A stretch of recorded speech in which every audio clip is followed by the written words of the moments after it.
Julio de 1936, abril de 1939. 3 años de luchas entre hermanos. El ejército republicano es vencido a pocos meses de que se produzca el inicio de la Segunda Guerra Mundial. La mitad de un pueblo había sido destrozada por la otra mitad, apoyada por los ejércitos alemán e italiano. Su esperanza de cambios en la vida social y política había sido destruida. No solo habían perdido una guerra, habían perdido toda esperanza de un porvenir mejor. Pero no sabían que una vez acabados los sucesos bélicos, les esperaba un destino todavía peor. La muerte en muchos casos, la cárcel, los campos de concentración, el hambre, la enfermedad, el sometimiento a sus anteriores patrones, el exilio y la privación de todos los derechos adquiridos con la República.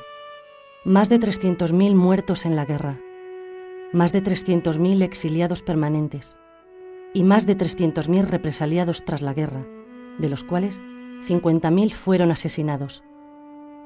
Muchos de los leales a la República consiguieron salir del país, pero a lo largo del avance del ejército franquista, otros, rotos los frentes, tuvieron que esconderse en los montes para guardarse de las represalias de los vencedores. En un principio fueron conocidos como los huidos o los del monte. Luego serían conocidos como maquis. En ese contexto hay una serie de huidos en los montes que no se han resignado a perder la guerra o que han huido para salvar la vida y que se van organizando de alguna manera en esas sierras, en lo más recóndito de los lugares de España donde no pueden ser localizados por los falangistas, los miembros de la Guardia Civil y en fin, y la policía, ¿no? Lo primero que tenemos que considerar es que el comienzo de las guerrillas, los maquis, las guerrillas, los queros, en cada sitio se llamaba de una manera. El comienzo no fue una iniciativa de crear un ejército guerrillero. El comienzo es la huida. Las tropas de los sublevados, del general Franco, van llegando a los pueblos, sacan a la gente de las casas y los fusilan porque era amigo de un amigo de un amigo de un socialista y por tanto los que estaban más vinculados a los partidos políticos de izquierda deciden irse al monte para fugarse, para huirse, para salvar la vida. En realidad no se trataba de una guerrilla, se trataba de grupos de autodefensa, de huidos, que trataban de salvarse de la represión bestial que había entonces. En sentido estricto, maqui significa guerrillero, por lo menos en el lenguaje popular. Maquia, que es donde deriva el término, significa lugar de monte bajo, como los guerrilleros estaban en los montes, de ahí deriva todo este término. Pero yo lo he defendido, pese a que es polémico, siempre defiendo que el término maquis y guerrillero se pueden utilizar perfectamente como sinónimos dentro de la resistencia antifranquista. ¿Qué gente realmente se va a la montaña? La que en un momento determinado tiene la resistencia física, la que tiene unas motivaciones fortísimas, como son las motivaciones políticas por una parte, o las motivaciones vitales, es decir, que si no se va le pegan un tiro. Entonces, de morir por morir, era mejor morir, pues eso, incorporado en la lucha contra el fascismo. Pues dos que eran guardias civiles especiales, de esos que no van con el uniforme, y sacaron esa documentación a mí, documentación. Y a él documentación. Y él, como ya le buscaban, le pidieron más documentación. Y entonces el tío hizo así, ¡pam, pam! Y uno de los guardias civiles cayó muerto, el otro tal. Y claro, mi documentación resulta que se la llevó el vivo. Se la llevó el vivo y ya ves tú. Así que ya en cuando pues, comunicamos al partido me dijo, inmediatamente tienes que incorporarte al monte. Tenía la conciencia tranquila a lo que me disponía. Porque la vida yo sabía que era dura ya. Porque ya veía la vida que llevaban con los que me rodeaban. Y claro, pues yo pues acepté llevar esa vida antes que someterme a las torturas de la Guardia Civil. Una de dos, o veías o ibas a la cárcel o te mataban a palo allí en aquellos cuarteles. Entonces, pues esa era, por eso el hombre decía, somos hijos de las circunstancias y las circunstancias son las que mandan hoy y tenemos que hacer esto. ¿Verdad? Y teníamos referentes previamente de lo que había sido un estado de libertades, que era la República. Bueno, aunque éramos jóvenes, pues es lo que nos han transmitido nuestros mayores, pero también hemos vivido un poco. Yo nací en 1925, sabía un poco lo que había sido la República, y aunque era un niño, aquel entusiasmo del 36, por ejemplo, el Frente Popular, y eso te motiva y te hace un militante, militante por esa causa. Para nosotros la lucha política, no exclusivamente la lucha guerrillera, era importante por eso, porque teníamos motivos. Nos habían quitado lo que estábamos y estábamos entusiasmados con ellos. Me refiero concretamente a los jóvenes. Igualmente a los intelectuales progresistas, a los trabajadores que tenían unas organizaciones sindicales poderosas, todos tenían sus motivos para defender lo que había. El movimiento guerrillero fue un movimiento muy politizado, muy político. Yo creo que no se puede hablar tanto de ejército guerrillero como de políticos guerrilleros, que intervinieron muchísimo en la política antifranquista. Estamos hablando de gente armada que se opone a la dictadura franquista después de la Guerra Civil, sobre todo en la primera posguerra.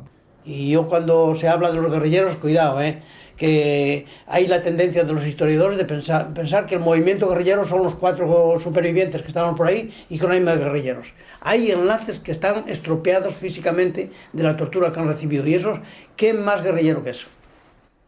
Yo hago de enlace facilitándoles, repito, municiones, alimentos, noticias.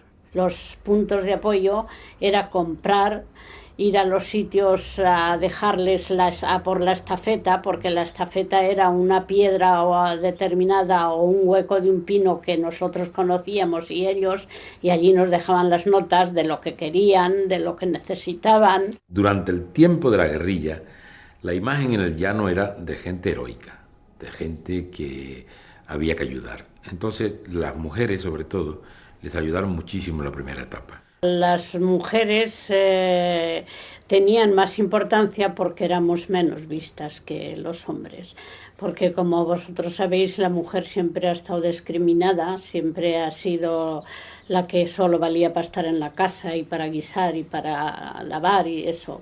Entonces nadie pensaba que a lo mejor la mujer pudiera estar haciendo esas cosas y era menos vista. Por eso teníamos más margen para poder ayudar, para poder ir a un sitio y a otro. Era imprescindible, no podíamos pasar si no teníamos enlaces, porque en fin, ibas vendido por todas partes, ibas vendido, y ellos son los que nos ayudaban en todo y por todo. Ser enlace era más complicado que ser guerrillero. Te lo cuentan los mismos guerrilleros, no los enlaces. Un guerrillero estaba en el monte, tenía su fusil, algunas veces mejor que la Guardia Civil, pero el enlace estaba en su casa. Ellos tenían con qué defenderse, los estábamos en la calle, no teníamos más que la policía y la Guardia Civil. Todos los puntos de apoyo, toda la gente que intervenía en ayudar, la Guardia Civil cuando se enteraba los cogía y bueno, los mataba a palos, los llevaba a la cárcel, hacía barbaridades con ellos. Yo diría que los verdaderos héroes, los verdaderos luchadores contra la dictadura fueron los enlaces. Y es por 2 razones, porque su vida estaba en peligro mucho más que todos los demás, y en segundo lugar, porque muchos de ellos lo hicieron por humanidad, que es algo extraordinario y algo que no se ha contado tampoco. Yo fui enlace antes de ser guerrillero. Entonces, sí se sabe uno que se enfrenta. Yo creo que es una de las lecciones que hay que sacar de la motivación que los jóvenes teníamos en aquel momento a pesar del riesgo.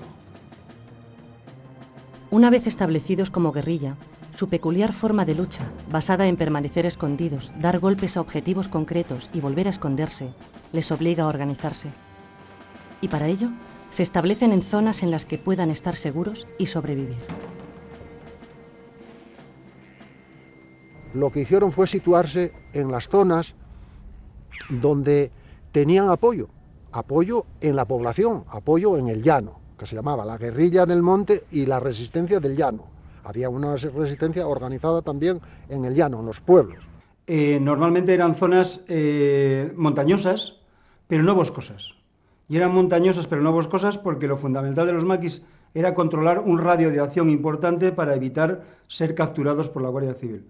La historia se hace fundamentalmente con documentos, con fuentes orales, pero también hay que tener en cuenta el paisaje, las condiciones del medio físico donde se van a desarrollar esos acontecimientos y que van a influir en los mismos.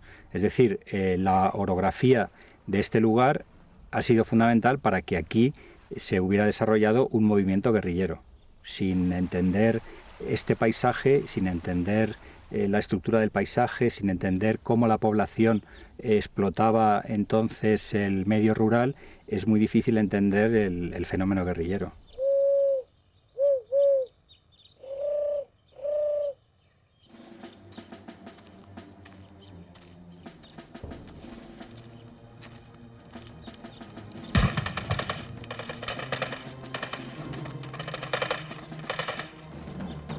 Tiene un desarrollo distinto según las zonas en donde hagamos el análisis. No es lo mismo la guerrilla del norte, la guerrilla del Bierzo de Galicia, ni siquiera la guerrilla asturiana, que la guerrilla de Levante, que la guerrilla del sur, que la del centro Castilla-La Mancha, la de Gredos. Y lo que está claro es que hay un territorio guerrillero perfectamente definido en Levante y Aragón, hay otro territorio definido claramente en Andalucía, hay uno en La Mancha, Extremadura, hay otro en Galicia, León, y hay otro en la cornisa cantábrica. Simultáneamente a estas guerrillas, agrupaciones, en Cataluña se va a desarrollar una lucha armada verdaderamente excepcional en tanto en cuanto rompe con la dinámica de la guerrilla rural por una parte y por otra parte porque estamos hablando de una guerrilla cenetista, libertaria.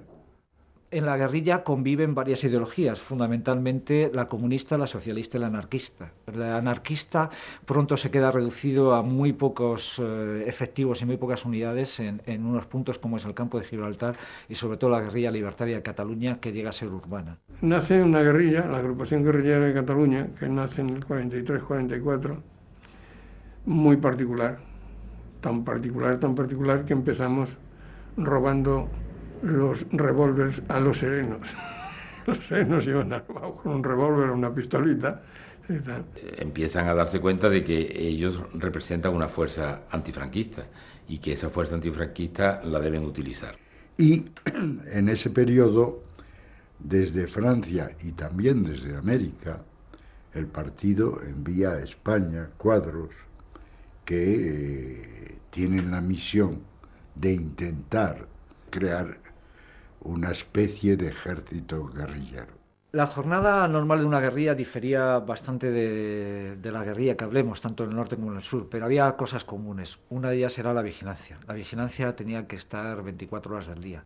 Siempre estábamos, claro, había que poner guardia siempre, teníamos guardia en eso, siempre estábamos ahí y luego pues estudiábamos, recibíamos libros. Yo con decirte que yo aprendí a jugar al...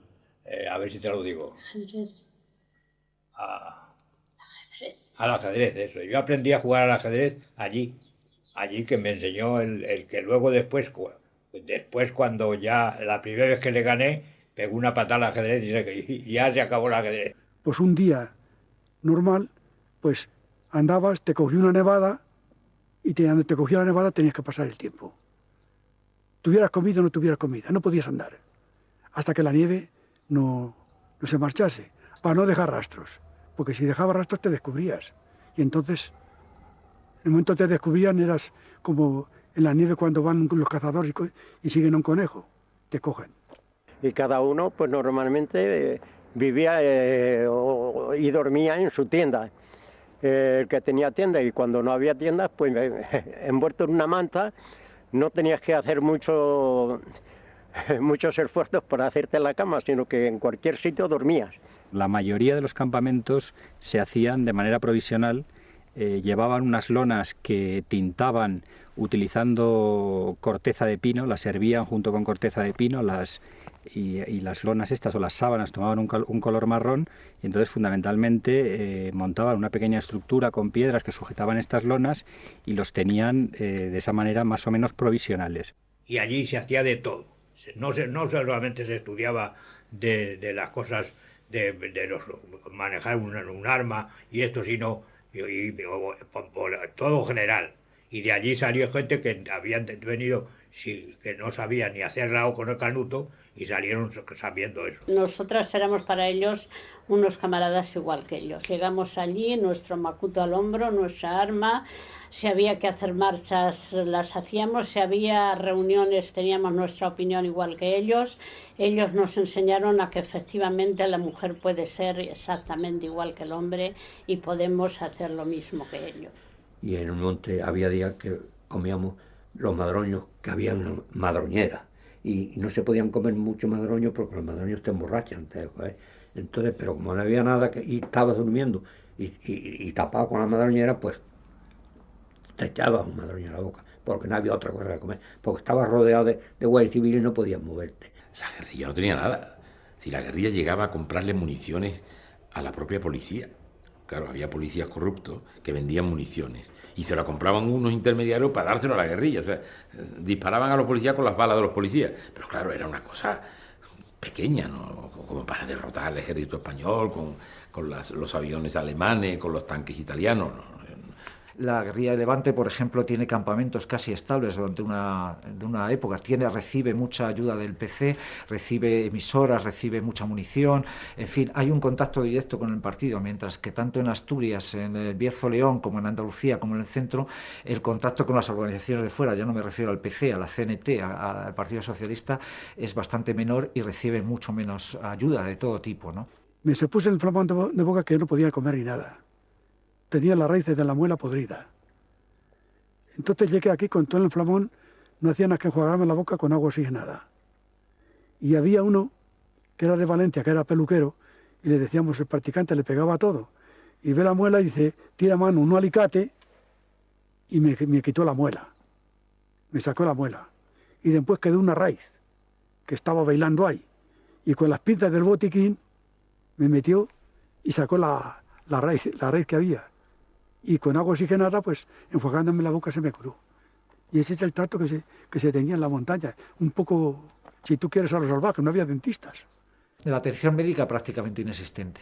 Un guerrillero como es Veneno me contaba que una vez en un asalto a una masía, simplemente para intentar que le dieran comida, le descerrajaron un tiro de escopeta en la mano y él tuvo que amputarse los dedos con una navajilla, quemando, o sea, como lo que hemos visto en las películas del oeste, ¿no? A ese nivel era.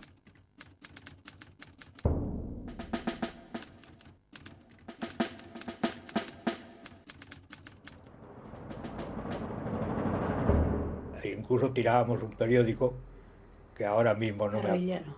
El Guerrillero, que se llegaron a tirar 5.000 ejemplares. Tenían sus estatutos, sus objetivos, editaron revistas, en León se editaron revistas y luego en toda España sobre el guerrillero, hay cantidad de panfletos muy simples, pero políticos.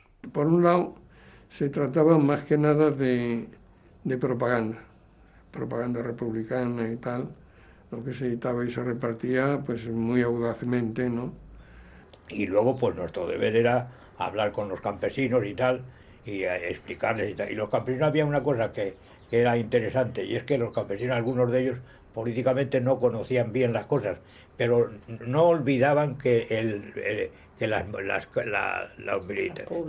República les había dado la tierra.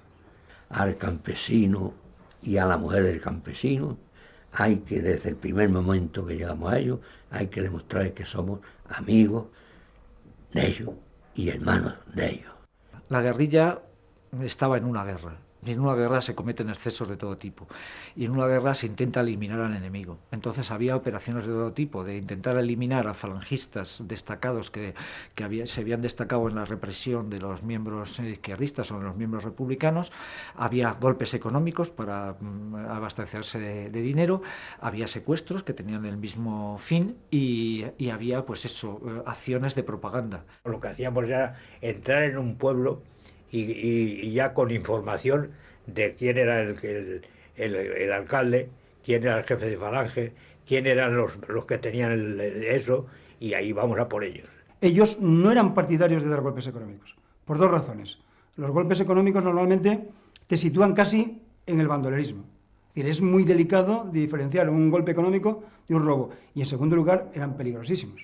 Había que tener acciones para llamar la atención, primeramente, para decir estamos aquí presentes, pero también para sabotear la economía del régimen. Estábamos luchando contra las consecuencias con el régimen.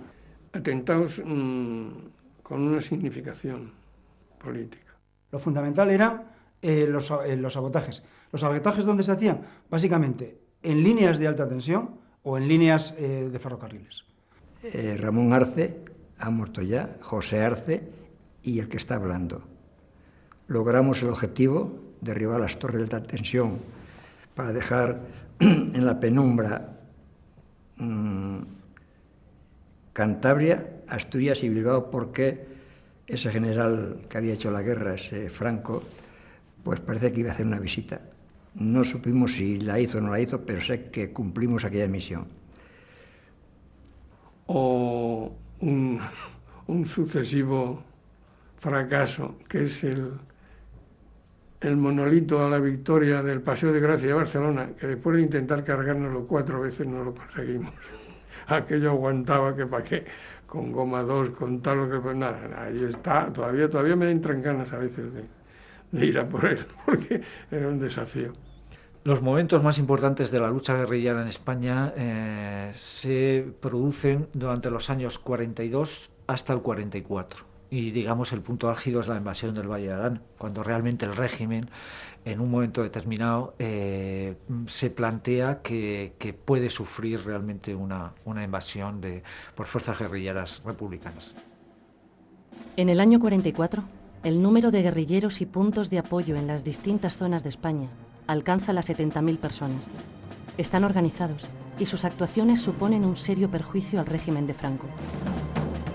En octubre de ese año, el Partido Comunista decide dar un golpe de mano que podría haber cambiado el rumbo de la historia. Este hecho, que fue silenciado durante décadas, es lo que se conoce como la invasión del Valle de Arán. La ubicación es la siguiente. Los españoles han participado con éxito en la lucha contra los nazis. Hay 10.000 guerrilleros en armas en el sur de Francia, republicanos, controlados por el Partido Comunista, y los nazis están en retirada. Lo que está claro es que en aquellos momentos en Europa nadie pensaba que Franco iba a sobrevivir a su mentor prácticamente, que era Hitler. Y en ese contexto se producen las invasiones de Arán. Lo que trataban era de crear una especie de territorio liberado donde se instalara un gobierno provisional, que ese gobierno provisional fuera reconocido por los países aliados y haber provocado la invasión de esos mismos países. Los guerrilleros lo tienen claro. Decían, éramos miles de guerrilleros, habíamos vencido, un poco ingenuos, a los nazis, estábamos armados, algo había que hacer. Y era lógico que hubiera ese estado de ánimo en los combatientes. Lo que me parece que había un error de cálculo eran los partidos políticos.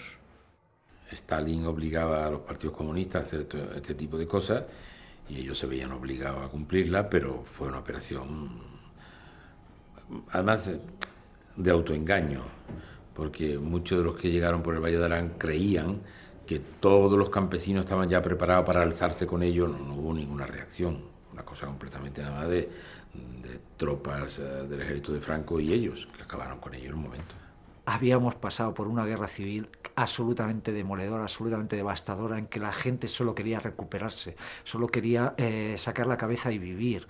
Entonces, el análisis de unas fuerzas republicanas, guerrilleras, que lideraran a España con los norteamericanos era factible. Lo que no era factible es que esas fuerzas republicanas pudieran levantar a la poca resistencia que pudiera haber en el resto de España. Yo me entero, pues, cuando desembarco en Francia y me doy cuenta de que es una verdadera barbaridad, porque Moscardó, con un ejército de 50.000 soldados, con tanques, con aviación, ¿no?, está esperando a la salida del túnel de Viella a que salgan los guerrilleros por allí para machacarles sin solución.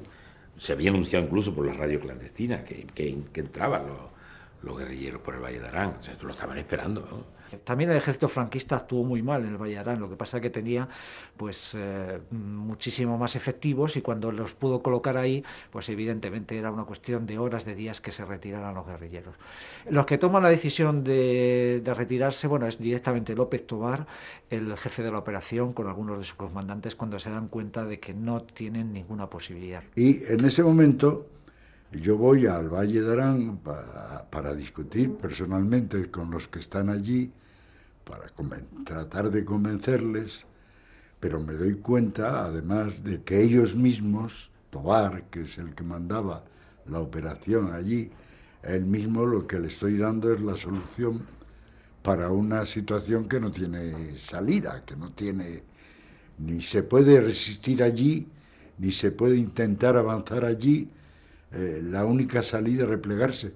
Y yo que voy con la preocupación de si van a hacerme caso o no, pues me encuentro con la agradable sorpresa de que no necesito explicarles mucho la situación para que estén de acuerdo en retirarse. El problema es que las otras unidades que habían pasado por otros sitios no tenían ningún medio de comunicarse con ellas en ese momento, y a esas no las pudimos dar la orden de retirarse. Chocaron con fuerzas enemigas más poderosas, tuvieron bastantes pérdidas y volvieron de nuevo a Francia. Claro, todo eso lo conocemos hoy muy bien, entonces ellos lo conocían menos, es verdad, conocían menos, y por tanto los datos que tenían, digamos que puede justificar moralmente una operación suicida, alocada, como la de Valle de Arán. Desde hoy, desde luego, no se justifica de ninguna manera. Puede ser que ellos creyeran que una acción de este tipo incitara el deseo de los aliados, pero los aliados no tenían ningún deseo. Bueno, lo nuestro era un fracaso, pero además de un fracaso es que si esa operación no se retira, hubiéramos perdido allí a 10.000 comunistas que nos eran preciosos en aquel momento y siempre nos hubieran sido preciosos. Estamos hablando de gente curtida en la batalla, preparada y por lo tanto gente muy importante para la resistencia. Y en realidad, desde el punto de vista militar, la operación es un éxito, partiendo de la base de que va a ser ocupar y retirarse. Entonces, no hay tantos muertos que se producen como resultado de esta invasión, ¿no? La historia la escriben los vencedores siempre. Y desde el punto de vista que la historia la escriben los vencedores, y sobre todo, después de 40 años de dictadura, todo se comprende. El Valle de Arán, pero el maquis, durante el franquismo fue historia clandestina. Fue un tema literalmente tabú. Y desde ese punto de vista está claro que era un tema orillado por los historiadores oficiales. La derrota en el Valle de Arán supuso un fuerte golpe para la moral de los guerrilleros. Sin embargo, dos circunstancias mantenían viva su esperanza. Por un lado, muchos de los maquis que entraron desde Francia se unieron a las agrupaciones, reforzándolas, sobre todo en Levante y Aragón. Y por otro, el bando aliado estaba a punto de derrotar a Hitler, dejándoles el camino libre para marchar hacia España. Es de sentido común que era las esperanzas y las ilusiones y todo estaba concentrado en la guerra europea, en la Segunda Guerra Mundial, ahí. Todas las victorias que tenían, por ejemplo, los aliados, para nosotros era una alegría tremenda.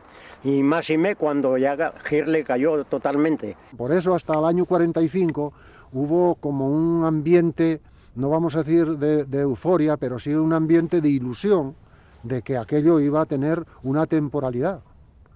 El hecho es que aquí se generó una gran expectativa con el triunfo de los aliados y el desembarco en Normandía, una gran expectativa de que, dado que además los refugiados españoles en Francia colaboraban intensamente en la liberación de Francia, que esos tanques que llevaban el nombre de Toledo, Guadalajara, Madrid, que esos tanques volverían para acá para liberar. Pero sabíamos, ahora sabemos muy bien que los europeos no estaban por esa labor, que Churchill no estaba por esa labor. Los españoles no contaron con el apoyo de los aliados. No lo hicieron por muchas razones, entre otras porque quien gobernaba el maquis antifranquista eran los comunistas y, lógicamente, los aliados no tenían interés ninguno en entregarle a la Unión Soviética el este de Europa y luego el flanco sur. En España no hemos luchado directamente por el comunismo nunca, hemos luchado por la república y por la democracia, porque estábamos convencidos que, dada la correlación de fuerzas en el mundo, pues cualquier intento de comunismo en España hubiera sido una catástrofe. Las características del 36 de España, aunque era una república burguesa, iba más allá que no entraban en el esquema de los americanos, ni de los ingleses, ni de los franceses. El haber apostado por una acción militar en el interior de España hubiera sido harina de otro costal. Probablemente el agotamiento de todos los países después de 6 años de guerra, 60 millones de muertos, pues son razones que no sirven de consuelo a quienes estaban luchando dentro de España, pero que pueden hacernos entender el que eso hubiera sido pues extremadamente difícil. El régimen de Franco hubiera resistido hasta el final, con bastante capacidad militar, a cualquier tipo de operación apoyada por los aliados. La gran tragedia de la guerrilla es que no contó con apoyo, y los aliados evidentemente no pagaron aquella deuda que había de la participación y de la sangre de los españoles en la resistencia francesa. La decepción fue que cuando triunfaron los aliados en la guerra contra el fascismo, pues que se quedaron de brazos cruzados y que dejaron seguir la dictadura franquista, y que pues haciendo todos sus desmanes. Eso fue una traición tremenda, está pendiente eso, sigue una total decepción, una total amargura. Yo ya no me fiaba de ellos, y ya claro, pues me sentí, como te comprenderás, los puse verdes y de una mala leche de espanto. Yo hago una valoración muy distinta entre las autoridades francesas y una gran parte del pueblo francés.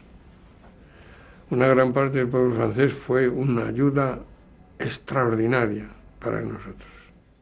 Los aliados, como fuerzas de gobierno, no hicieron nada por ayudar a la guerrilla. Las organizaciones políticas y organizaciones sociales sí dieron mucha difusión a los momentos más álgidos de la guerrilla. Por ejemplo, tuvo mucha difusión en Europa el asesinato en el Pozo Funeres. El Pozo Funeres en Asturias, donde tiraron a 26 personas vivas y los tirotearon desde arriba y le echaron aceite hirviendo, cal.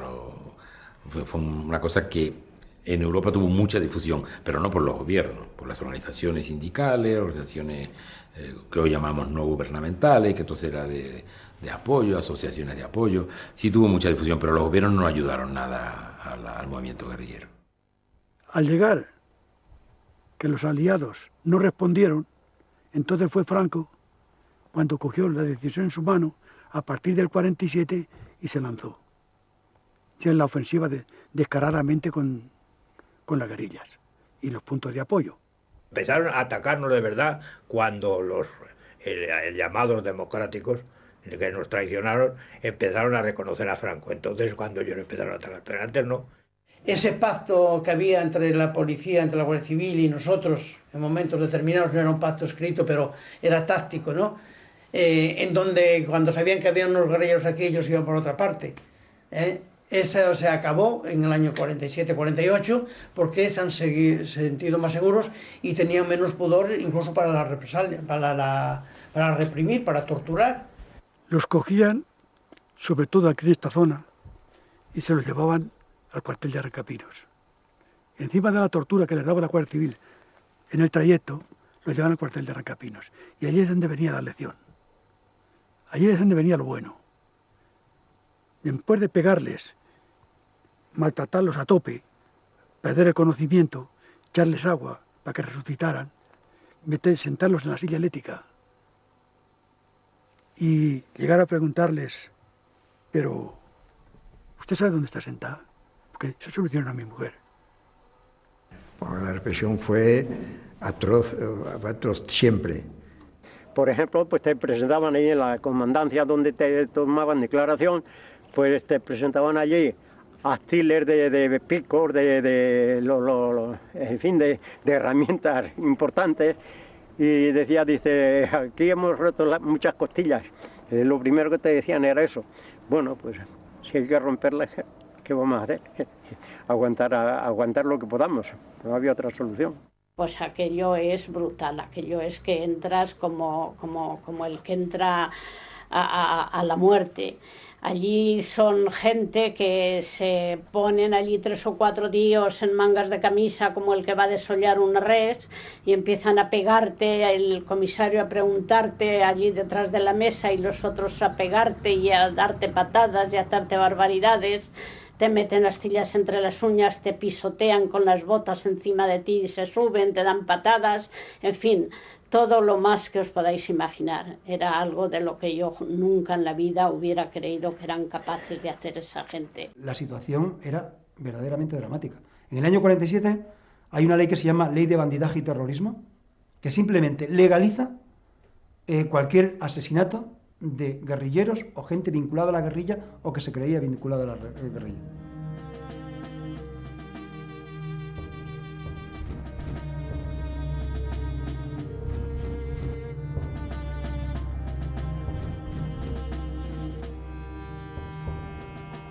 La guerrilla respondía con otro terror diferente, o sea, y en la medida de sus posibilidades, en la medida en que alguna vez tenía que impartir o, según ellos, ajusticiar a gente que se había destacado en la represión. Y entonces, pues también, claro, la guerrilla normalmente no torturaba, pegaba un tiro y los dejaba ahí secos, ¿no? Normalmente, ¿no? Un guardia civil muerto lo sustituía en guardia civil vivo. A un guerrillero muerto no lo sustituía a nadie. Como yo sabía la que tenía encima, yo no daba por mi vida ya un duro. Yo sabía que a mí me aplicaban la ley de fuga allí, en un momento de esto me sacaban del calabozo de aquí para uno para otro, me aplicaban la ley de fuga y es que ha intentado irse, porque esa era la táctica de la Guardia. Y sobre todo a partir del 47 para adelante, que las cosas se pusieron muy serias. Y la Guardia Civil andaba por el bosque, igual que nosotros, vestidos de guerrilleros, la contrapartida que dieron. La contrapartida, organizaron la contrapartida, que eran los guardias civiles que iban vestidos como nosotros, se presentaban en nuestro nombre y hacían desastres, de cosas de espanto, los atropellos que hacían. Y luego después, si el punto de apoyo les había apoyado, les había dado comida o eso, pues a la cárcel o a pato, y algunos hasta los fusilaban. Por eso, en lo que respecta a todos lo hacíamos, pero yo generalmente en lo que dependía a mí, yo di las instrucciones a todos los puntos de apoyo, que si no iba alguien que ellos conocieran, que dieran parte. Había una manera de diferenciar normalmente estas contrapartidas que pasaban solo 2 o 3 noches en el monte y era simplemente, me decían algunos enlaces, que era por el olor de la colonia. Si venía alguien del monte que no olía a monte, a chisquereta, a fuego, a sudor, a mierda en suma, no era verdadero guerrillero, porque es que dormía en cama cada 2 o 3 noches, era de la contrapartida, ¿no? Pero salvo ese detalle que pocas veces se dieron cuenta, en realidad la contrapartida desprestigió mucho a la guerrilla, porque ya la gente que confiaba en la guerrilla no podía saber si esos guerrilleros que no conocía eran guerrilleros nuevos, si realmente pertenecían a la Guardia Civil o no, ¿no? O sea, realmente se produjo ahí una confusión que favoreció el fin de la guerrilla, ¿no? Claro, el que era descubierto, pues ya sabía lo que le tocaba, pero el que no era descubierto, pues hacía el daño lo que podía. La guerrilla muere cuando no tiene auxilio, cuando no hay apoyo y cuando no tiene esperanza. El régimen de Franco vence a la guerrilla militarmente, sin duda, porque aplica métodos de guerra sucia, por una parte, recibe el apoyo de las democracias occidentales y además cuenta con el abandono de las propias organizaciones que intentan, sí, en algunos casos salvar a unos cuantos luchadores, pero que en realidad, en un momento determinado, dejan abandonado a los grupos guerrilleros, si no a su merced, pero que no pueden hacer otra cosa, ¿no? Entonces, realmente se luchaba por la libertad, se luchaba por la república, se luchaba por la democracia y al final se luchó por sobrevivir, por vivir y por escapar. En esa intención de supervivir, engañábamos un poco a la gente, éramos demasiado optimistas, decíamos sí, hay organización y llegará un momento y Franco no puede consolidarse y tal, agitábamos al pueblo, hasta un cierto momento que ya, bueno, pues ya haces el ridículo, ¿no? Entonces se decide la marcha. Nosotros, por ejemplo, el partido tenía que haber mandado la retirada en el 48. Ya después del 48 no teníamos ya nada que hacer. Sí, en ese momento también es cuando nosotros intentamos, viendo que la lucha guerrillera ya no es el camino, intentamos sacar de España a los guerrilleros que estaban en el monte. Porque si bajaban al llano y se mezclaban, los iban a cazar y los iban a matar. No sé si se puede criticar al PC en la vía armada.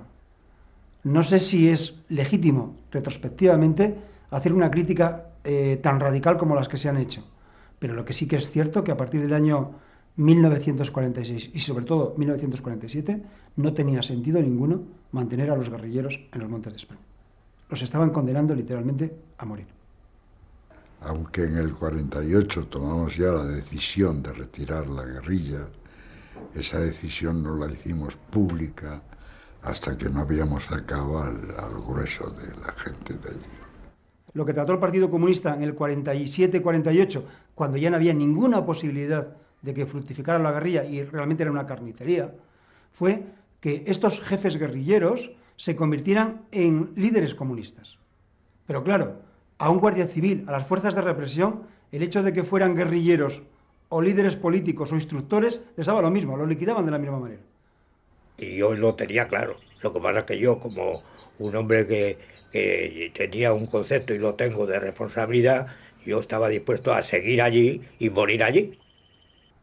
Lo cual no quiere decir también, para que quede muy claro, que mientras el Partido Socialista desapareció de la oposición, los republicanos desaparecieron de la oposición, la CNT desapareció de la oposición, el Partido Comunista mantuvo una oposición al franquismo, objetivamente. Los más preclaros de la guerrilla, y en general todos, se dan cuenta de que están allí sufriendo y muriendo para nada. Y en ese momento, como pueden, unos se retiran, otros se camuflan en la vida civil como topos, otros se van a las ciudades y muchos se van de España, los que pueden. Conocemos una salida organizada desde el Agla de Levante y los demás guerrilleros marchan como pueden. Unos por la costa, generalmente por la frontera francesa después de peripecias 1000. En el año 49 recibo la orden de ir a Francia por mis medios, porque esa es otra cosa muy simpática de aquellos tiempos. Tienes que presentarte en París por tus medios, y tus medios no tienes dinero, a veces no tienes documentación, no tienes nada por tus medios.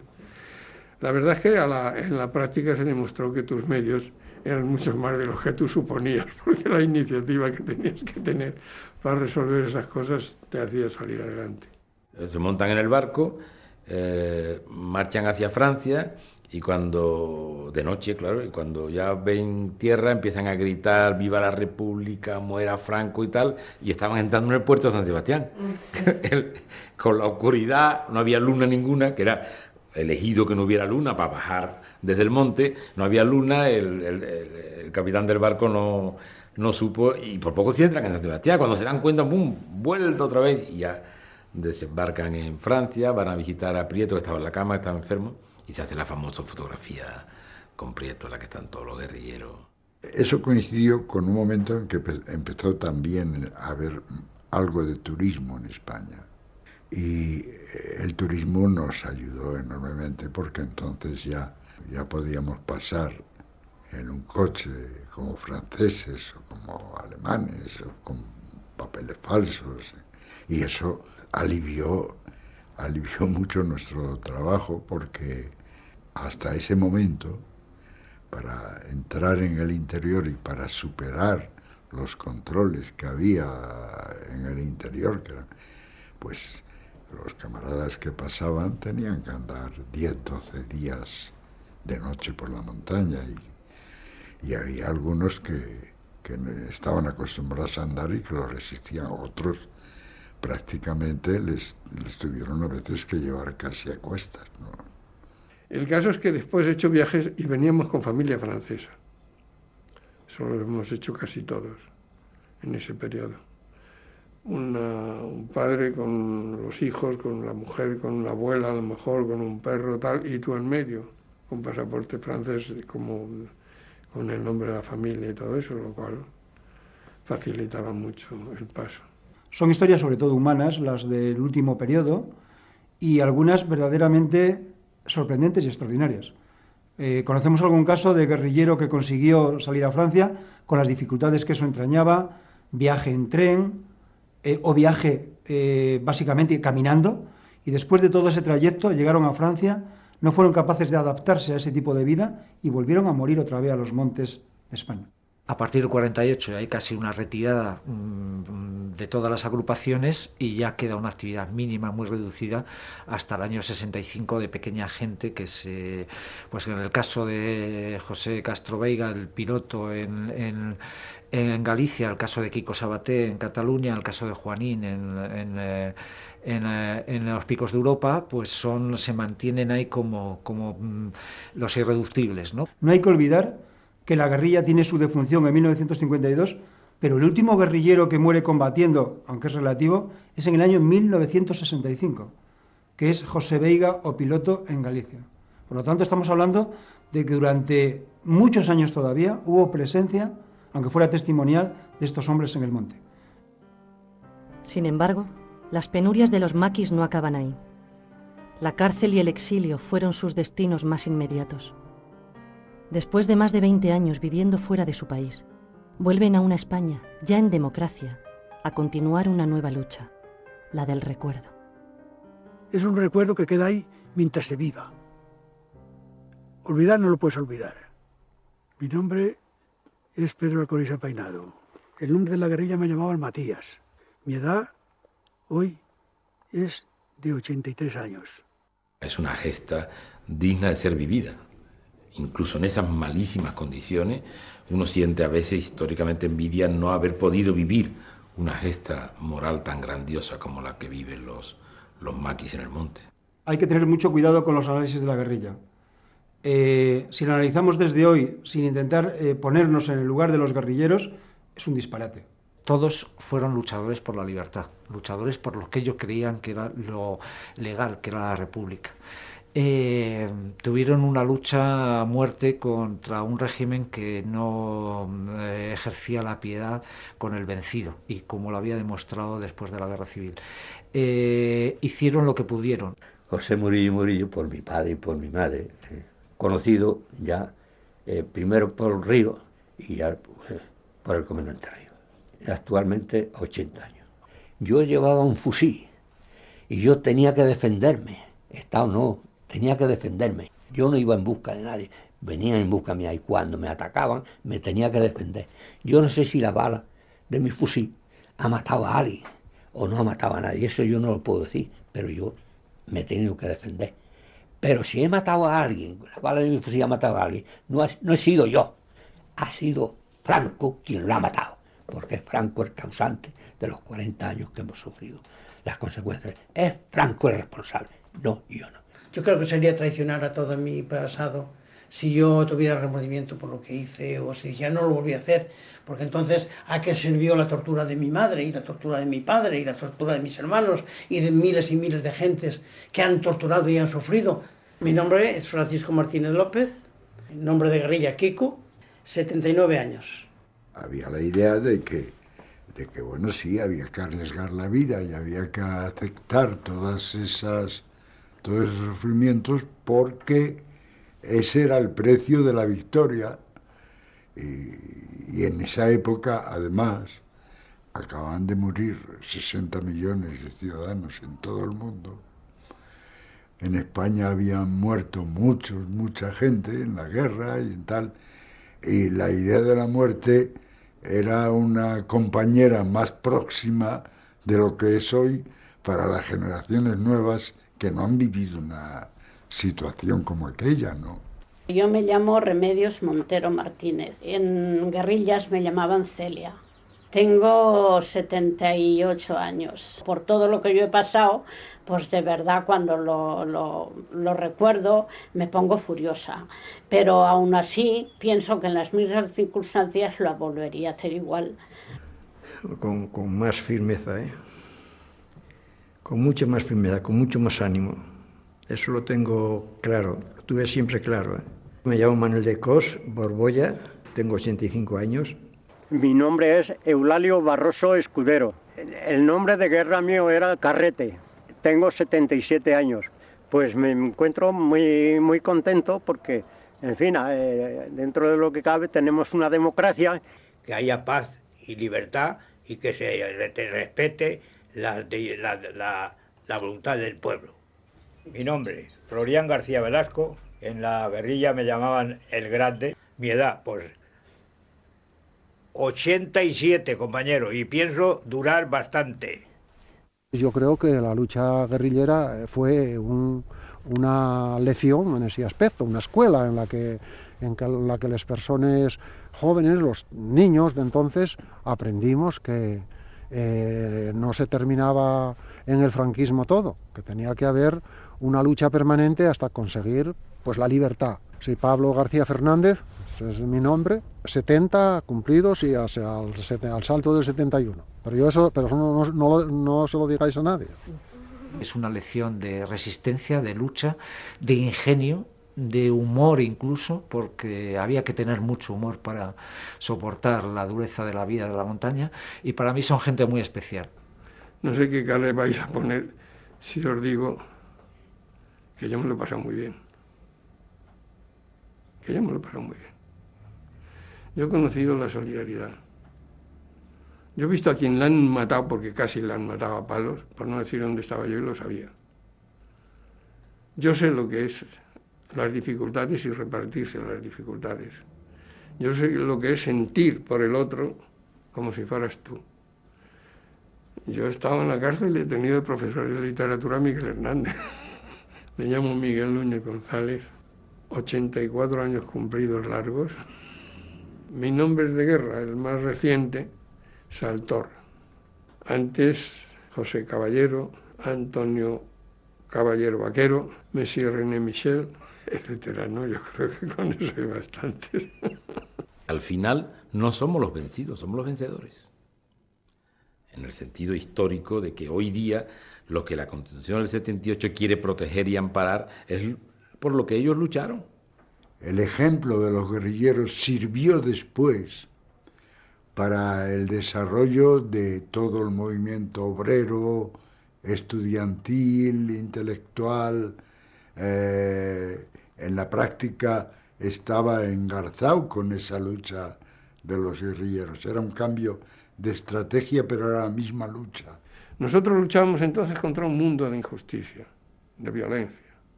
Hoy hay un mundo de injusticia y de violencia.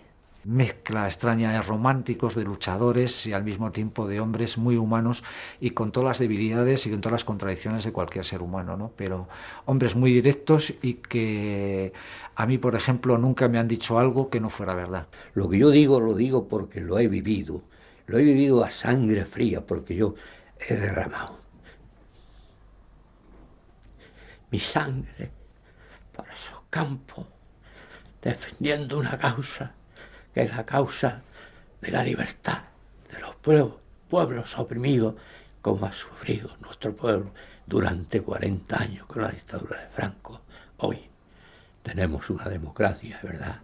Y yo, para mí, tiene una gran importancia porque puedo hablar y decir esto, la verdad, y lo digo en nombre de aquellos que han muerto y no pueden contarla, y la cuento.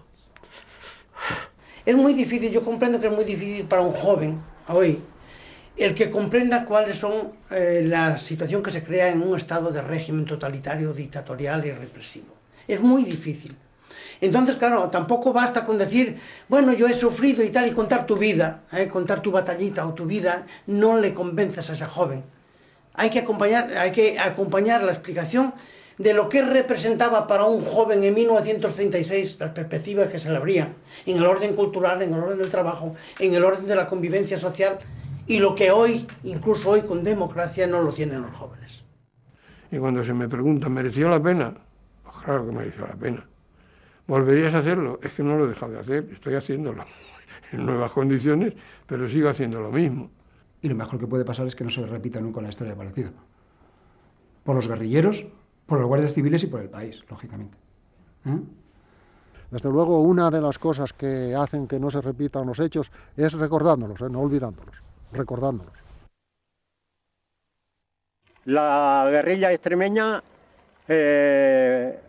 llevábamos precisamente el himno que a continuación voy a expresar, y es los guerrilleros que unidos luchamos por la conquista de la libertad, bien aguerridos y disciplinados, a los tiranos sabremos arrollar, y estas montañas de rocas peladas que un día amargo nos dieron calor, en sus picachos preñados de rabia, fusil hermanos guardemos con honor, y a nuestra patria que no se doblega, y encadenaron con su vil traición. Y estas cadenas rompamos, hermanos, y terminemos con tanto dolor. Ahí termina.